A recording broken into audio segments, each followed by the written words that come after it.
1859 के अंदर डार्विन ने जो अपनी बुक प्रेजेंट की थी, उस बुक के अंदर उसने 2 कॉन्सेप्ट्स को डिस्कस किया था।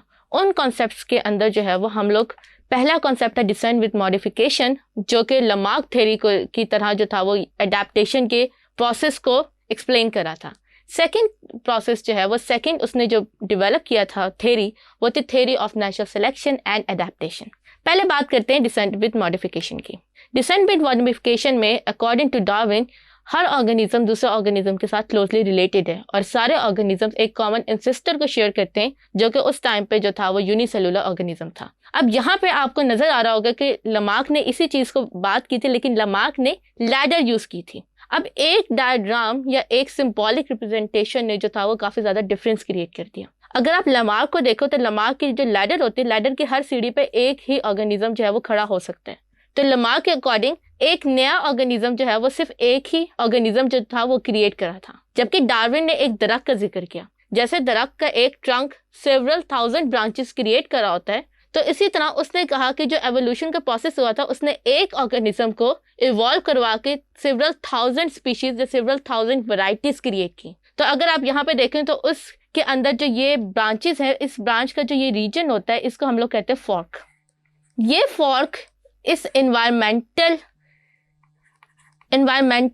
स्टेबल या इन्वायरमेंटल इंसिडेंट को शो करा होता है, जिसकी वजह से ऑर्गेनिजम्स या एक स्पीशीज जो है वो डिफरेंट स्पीशीज में कन्वर्ट हुई। जैसे यहाँ पे आप देखें कि कोई इन्वायरमेंटल इंसिडेंट हुआ है जिसकी वजह से एक स्पीशी ने 3 डिफरेंट स्पीशीज को क्रिएट किया। यहाँ पे भी जो है जहाँ जहाँ आपको फॉर्क नजर आएगा वहाँ वहाँ आपने समझ जाना है कि ये जो है वो उस इन्वायरमेंटल इंसिडेंट की बात कर रहा है जहाँ से जो है वो डिफरेंट स्पीशीज इवॉल्व हुई हैं। फिर उसने जो दूसरी बात की थी वो थी नेचुरल सिलेक्शन एंड एडेप्टेशन। उसके अकॉर्डिंग जो इन्वायरमेंट के अंदर जब एक्सपोनेंशियली ऑर्गेनिजम्स इवॉल्व होते हैं, ग्रो करते हैं, और फिर जो है वो अर्थमेटिकली रिसोर्सेज होते हैं, तो ज़्यादा ऑर्गेनिजम्स होने की वजह से और रिसोर्सेज कम होने की वजह से एक कंपटीशन अराइज होता है। उस कंपटीशन में इन्वायरमेंट हमेशा उसी को सिलेक्ट करेगी जो कि इन्वायरमेंट के लिए सबसे ज़्यादा बेस्ट चॉइस होगा एट दैट टाइम। इसको हम लोग डिस्कस कर लेते हैं इन डिफरेंट पॉइंट्स। पहले पॉइंट को जो था उसने 4 पॉइंट्स में इसे कन्वर्ट किया, 4 पॉइंट्स में इसे एक्सप्लेन किया। पहला पॉइंट है ओवर प्रोडक्शन, फिर वेरिएशन, थर्ड उसका था कि स्ट्रगल ऑफ एग्जिस्टेंस, और आखिर में उसने बताया सर्वाइवल ऑफ द फिटेस्ट, जो कि इस सारे तीनों पॉइंट्स को कंक्लूड कर रही होती है। ओवर प्रोडक्शन की बात करते हैं। उसके अकॉर्डिंग अगर इन्वायरमेंटल कंडीशन फेवरेबल हो तो हर ऑर्गेनिज्म जो है वो अपनी काफ़ी ज़्यादा स्पीशीज प्रोड्यूस करता है। फॉर एग्जांपल अगर आप ये देखें, एक रॉबिन है, उस रॉबिन ने जो है वो 4 एग ले किए। वो 4 eggs with the passage of time 4 different Robins बनेंगे। वो 4 डिफरेंट रॉबिन्स जो है वो देन 4 मजीद रॉबिन्स क्रिएट करेंगी। तो इस तरह जो है वो पॉपुलेशन जो है वो ग्रो होती जाएगी। और हर ऑर्गेनिज्म, चाहे वो हाथी हो या चाहे वो एक फिश हो, उसके पास ये एबिलिटी होती है कि वो जो है वो ग्रो करे, रिप्रोड्यूस करे और पॉपुलेशन के अंदर अपना नंबर जो है वो इंक्रीज करे। अब जब पॉपुलेशन के अंदर हर ऑर्गेनिज्म जो होता है वो आ रहा होता है, हर ऑर्गेनिज्म रिप्रोड्यूस हो रहा होता है, वो दूसरे ऑर्गेनिज्म से थोड़ा बहुत डिफरेंट होता है। इवन अगर आप अपने बहन भाइयों को भी देखें, although you are sharing the same parents, लेकिन आप भी जो है वो अपने फिजिकल कैरेक्टर्स में और अपने बिहेवियर में अपने बहन से या अपने भाई से जो होंगे वो चेंज होंगे।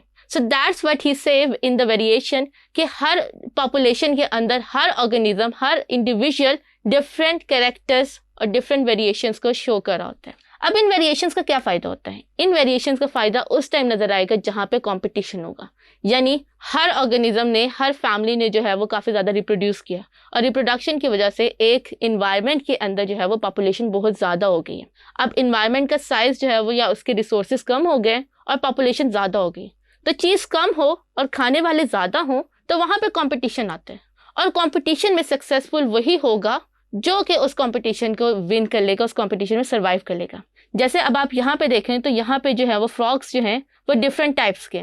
एक फ्रॉग हमारे पास ग्रीन है, उसने अपने आप को रिप्रोड्यूस किया, और दूसरा फ्रॉग जो है वो हमारे पास रेड है। अब रेड फ्रॉग जो है उसने भी जो है वो पॉपुलेशन इंक्रीज की, ग्रीन फ्रॉग ने भी इंक्रीज की, और उस वजह से इस पूरे, अगर आप इस सिनेरियो के इन्वायरमेंट को देखें तो आपको हर तरफ ग्रीन और रेड, ग्रीन रेड फ्रॉग्स नजर आ रहे हैं। तो यहाँ पे अब जो है वो कंपटीशन अराइज हुआ है जगह के लिए, स्पेस के लिए, फूड के लिए, और इस कंपटीशन में वही जीतेगा जो इस इन्वायरमेंट के लिए सबसे ज़्यादा सूटेबल होगा। अगर आप यहाँ पे देखें तो यहाँ पे आपको नज़र आ रहा होगा कि जो रेड है वो इन्वायरमेंट में इजीली स्पॉट हो रहा है, क्योंकि आपका जो इन्वायरमेंट है वो ग्रीन है, और ग्रीन के अंदर जो रेड होता है वो दूर से नज़र आ रहा होता है। सो दैट्स वाई इस इन्वायरमेंट के अंदर जो रेड है वो इजीली स्पॉट हो सकता है प्रीडेटर से।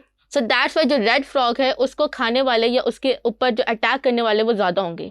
लेकिन जो ग्रीन फ्रॉग होगा उसके अपने कलर का एडवांटेज है। उससे यहाँ पे कलर का एडवांटेज ये है क्योंकि उसकी इन्वायरमेंट के अंदर ज़्यादा ग्रीन कलर है, तो वो अपने इन्वायरमेंट की वजह से जो है वो अपने कलर की वजह से कीमोफ्लैज हो जाएगा और छुप जाएगा, और प्रीडेटर जो है वो सिर्फ उसी को खा लेंगे।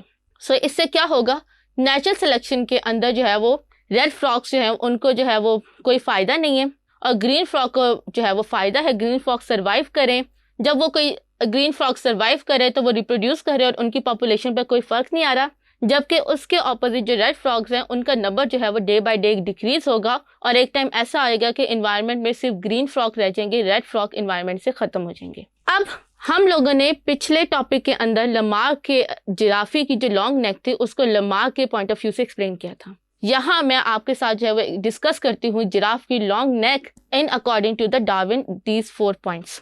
तो पहले बात करते हैं, तो अकॉर्डिंग टू डार्विन पुराने इन्वायरमेंट में long and short neck type of giraffe जो थे वो दोनों हंसी खुशी जो थे वो इन्वायरमेंट में ग्रो कर रहे थे, रिप्रोड्यूस कर रहे थे और रह रहे थे। फिर क्या हुआ, फिर ये हुआ कि एक टाइम ऐसा आया कि कुछ सम नेचुरल डिजास्टर की वजह से इन्वायरमेंट के अंदर से जो ग्राउंड फूड थी विच मीन्स ग्रास वो खत्म हो गई, and only food that is left वो ट्रीज पे थी। अब जब ट्रीज पे थी तो वहां पे कंपटीशन अराइज हुआ। अब इस कंपटीशन के अंदर जो लॉन्ग नेक जिराफ थे, क्योंकि उनकी नेक की लेंथ जो थी वो ट्रेट ज़्यादा फेवरेबल था, इन्वायरमेंट के लिए सूटेबल था, तो उन्होंने इजीली जो था वो दरख्तों के पत्ते खाकर गुजारा करना शुरू किया। उनको जो था वो फूड रिसोर्स के ख़त्म होने से कोई इफेक्ट नहीं पड़ा। जबकि जो शॉर्ट नेक जिराफ थे वहाँ पे उनके पास जो थी वो फूड खाना बहुत मुश्किल था, क्योंकि वो दरख्तों तक उनकी गर्दन नहीं पहुँच सकती थी, तो उनकी जो था वो उनके लिए ज़िंदा रहना मुश्किल हो गया और उनकी डेथ होना शुरू हो गई। और फिर आखिर में हमारे पास ऐसी इन्वायरमेंट आई जहाँ से शॉर्ट नेक जो थे वो कम्प्लीटली डिसअपेयर हो गए और सिर्फ लॉन्ग नेक जो थे वो सर्वाइव किए, और अभी तक जो है वो अपने आप को सर्वाइव किए हुए और जिंदा है। सो बाय दिस लॉजिक्स डार्विन की जो पॉइंट ऑफ व्यू था या डार्विन की जो एक्सप्लेनेशन थी of long neck that is more acceptable as compare to Lamarck. So that's why हम लोग डार्विन के जो ये 4 पॉइंट्स है उनको यूज करते हैं to discuss the evolution grounds and evolution point of view of different organisms. Thank you.